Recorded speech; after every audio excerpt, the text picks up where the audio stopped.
Àwọn kan ní country yìí, the problem ta ní òun ni wípé a kì í fẹ́ admit wípé Tinubu ṣe nǹkan kan tó dáa. But tó bá ṣe nǹkan kan tó kù díẹ̀ káàtó, ìgbà yẹn ni everybody máa jáde lọ máa sọ̀rọ̀. You see, I don't care. Maybe you come on my comment and start abusing me or something. I don't care about that. But to me, the reason is this. Tí Tinubu bá ṣe nǹkan kan tó bá dáa, I will come and I will say it. And I'm not saying that everything is rosy. No, I'm not saying everything is rosy. Everything is not rosy because we are not there yet. But we can see progress and we can see what Tinubu government is doing. Their policy is yielding results, and we need to come out and say it. Because last year, when Tinubu government removed fuel subsidy and removed subsidy from dollar, we know I came out and I said a lot of things about Tinubu government. But now, when we see something we are seeing the progress, we're supposed to come out and say it again. So, for some of you coming on my comment section saying that they gave me money, that's your own problem. Go and collect your own. Now,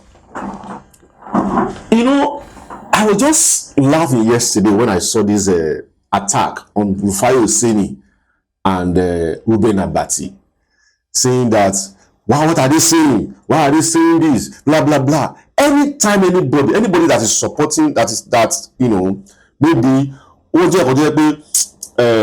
comment Tinubu tẹ́lẹ̀ tó wá padà comment Tinubu, no gbowó fún ni. That is their strategy. And all these people that are saying this thing online, they are obedient. Because they believe that the only person that can do this thing is Peter Obi. And to me, Peter Obi is quack in terms of government, is quack because we see what he did in Anambra State. But I'm not going that place. Now, Rufai Oseni and Reuben Abati comment Tinubu for what they've done, and which even me, I've said it here several times. But Reuben Abati and Rufai Oseni comment. I'm going to play that video. And even the earpiece boss also comment Tinubu for what he has done in the aviation sector. But I won't believe, everything tí wọ́n fẹ́ òun ni pé wọ́n ṣáà máa rí negative report. Nǹkan tó fẹ́ nìyẹn. Wọ́n ò fẹ́ any positive report. Now, nǹkan tí Reuben Abati sọ is fact ni. And kò jẹ́ ṣe wípé really praise Tinubu bẹ́ẹ̀ náà. But at least all comment okay, there's progress. All attack man online, there different comments, and I was like, what is really going on in this country? Now, if it is another person doing it now, you will praise him because Alex Oti,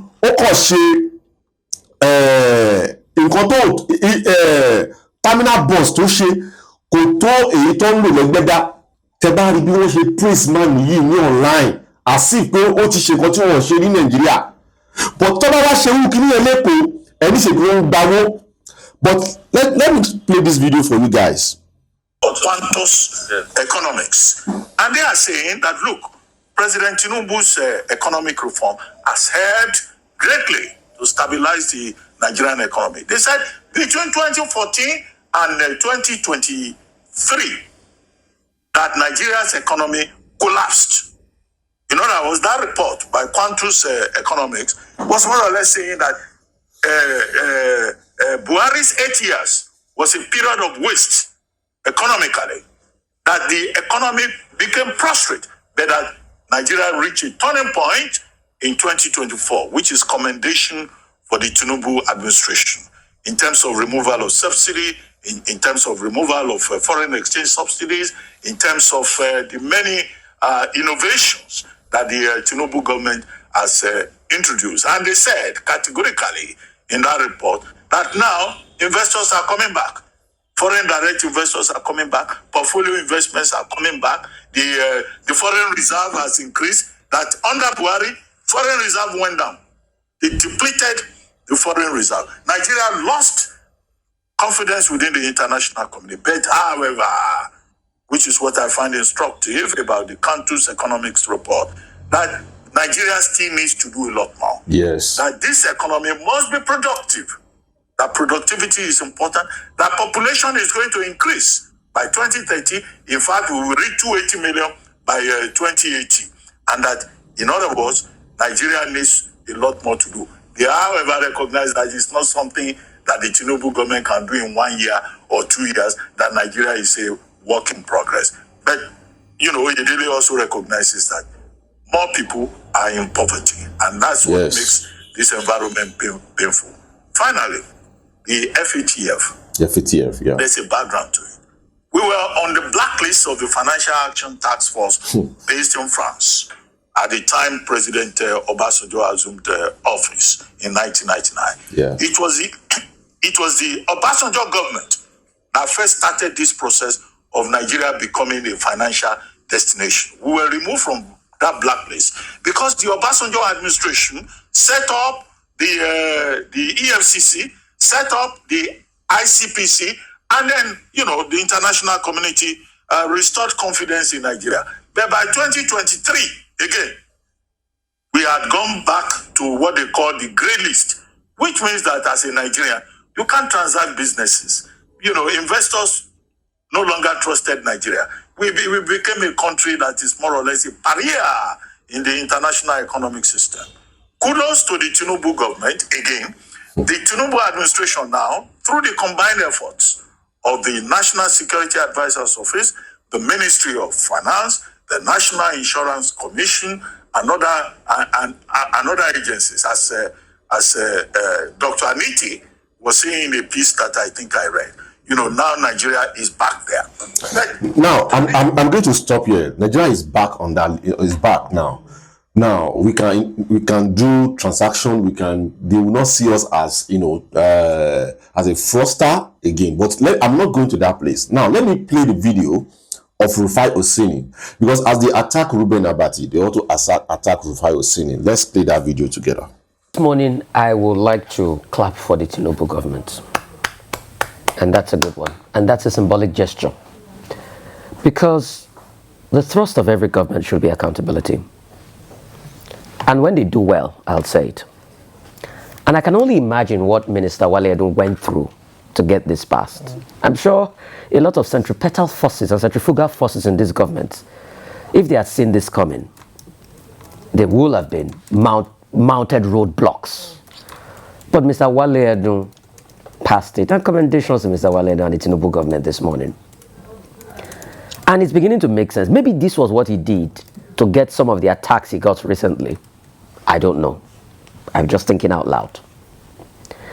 Having this DevOps system where there's transparency and accountability as regards government receipts is a step in the right direction, because we have constantly tried to tackle the problem of accountability. Many years ago, we had something called the Oronsaye reports, which was also talking about streamlining government to be able to bring about shrewd management and accountability. In fact, we had the TSA, the single treasury account, so that monies would be able to come in, so that we're able to have a level of accountability. This one, with this ecosystem, which I think also should be made available to the public, is going to give you a real-time breakdown of governmental agencies and ministries. Let's even see what they are making real-time. And let's see how they are remitting all of this. This will remove the paraquoism and the brickbat some agencies do in this country. Anyway, we came from an era where agencies had multiple bank accounts, and God knows the corruption that goes on there. Even when the Auditor General audits and brings out the report of the shenanigan, nothing is done. So this we put in direct light, and this will also aid our job as journalists. So we can see real time what is going on. We can see how much agencies are making, government departments are making. We can see those that are not even making enough, and we are able to give an assessment on them. So it's a good one. But one other thing I would like to beg the government for. You see, as we go into a new tax dispensation, people want accountability. This same DevOps, I want you to do the same for the Nigerian budgets. Because you see, one of the easiest places to swindle a lot of Nigerians is through the budgets. When you have a budget and a budget cycle where some contracts are notorious as scam contracts, aka contracts are OG River, we don't want that. So with the way you did the DevOps, dear Tinubu government, do it in such a way that the budget, every line item is on a real-time platform. We can see how much funding has gone into those projects. We can see the execution going on in the projects, and we can also see the accountability partners and the funding sources for such projects. I know it's going to be a big one, but it's going to be a game changer, where all the line item, over 4,000 pages, is put on a real-time database website. And we can even do data mining and data inferences using AI and other forms of technology. So that's the next part I want us to do. Also, if we can also extend it, apart from agencies and ministries and various government accounts, so that we can see in real time how much is in sovereign investment fund, sovereign wealth fund, government account, how much crude deposit and receipts are coming in, how much tax revenue is coming in and all of that, I will be so happy, because it's going to give us data. And like they say, data is life. Now, you see, I'm not saying that we are there yet. No. But there is progress. And if we can commend the government that is doing all these things, oh my wow, okay. And even if you don't like Tinubu government, and especially Rufai Oseni, Rufai Oseni is the one of the person that criticized Tinubu government most in this country. Even up to now. Up to now. Video tí ẹ wò kọjá yẹn, ó ti sọ̀rọ̀ yìí sí over 2 weeks ago tí mo ti rí bọ̀ mọ́ nǹkan mọ́mọ́ máa gbé ni. But because of the attack tó ń ṣẹlẹ̀ pé, why are we like this in this country? Tẹ́nìkan ò bá tá àbá ti like èèyàn kan, kò sí nǹkan tó ṣe ta fẹ́ accept, ta fẹ́ praise. What is our problem? This Rufai Oseni, every time ló máa ń criticize Tinubu. Now, ó jẹ́ ẹ̀rí nǹkan kan tó make sense, ó jẹ́ jáde ó commend wọn. So, ṣé crime wà ní ìyẹn ni?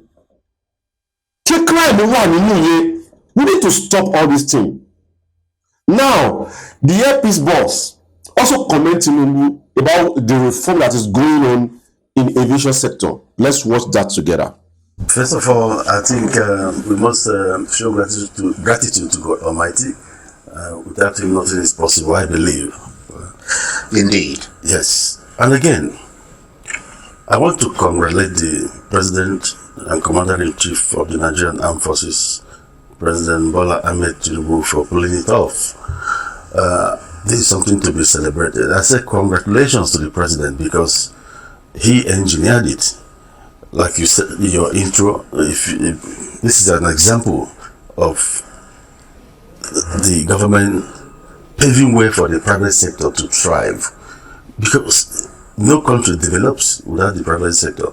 It's the private sector of every country that embodies and implements the visions, the aspirations of any government. So the government stepped out this time to fight for an indigenous operator. So it's not a matter of where is this owner coming from, whatever. The president did the right thing for the country, and today prices have come down from $13,000 from Abuja to Heathrow. We brought it down to $3,000. Imagine. We're saving money for our country. We're making it affordable for Nigerian citizens and the entire flying public, because you see even Britons of other races other than black people on our flight yesterday, and they were very happy because the competition has arrived. These are the things we are talking about. So now, some people started attacking this man too, and saying that they are part of the problem. They are the one that destroyed the country. See, we need to be very careful. A lot is going on in Tinubu government, and they've tried their possible best to reshape the Nigerian economy, and we can see progress. But we are not there yet. I'm not saying we are there yet, but there's a progress. But Mr. President Tinubu, see, you have to do something about insecurity. And I will continue saying this thing.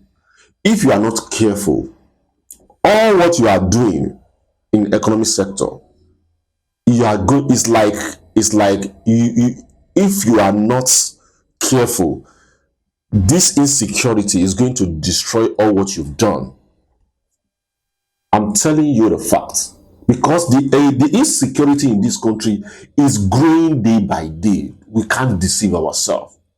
And the best thing for you to do, as you focus on the economy, please focus on insecurity.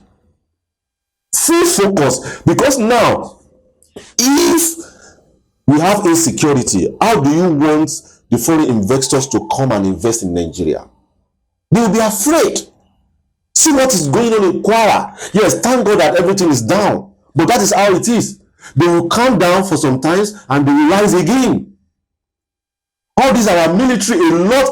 The people in your government, you have to allow the DSS and all this security sector to investigate them. Some of them are corrupt. Some of them are part of these bandits.